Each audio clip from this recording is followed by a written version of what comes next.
这个底盘衬套啊，它支撑我们这车子，它起着非常非常重要的一个作用。我们车子在一定要行驶的过程中，底盘就会发出嘎啦嘎啦或者咔咔各种一样的声音。这我们在开车的时候呢，可能就把它认为就是这底盘衬套坏了，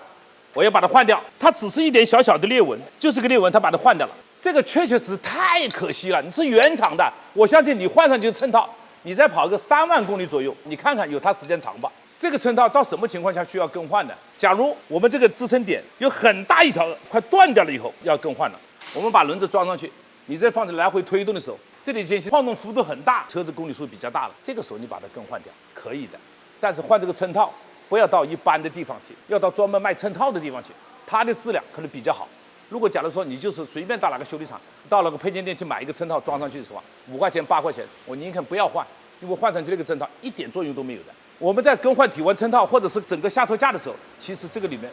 有比较大的学问，我们稍微多个心眼的，就不会被别人这么宰割一下。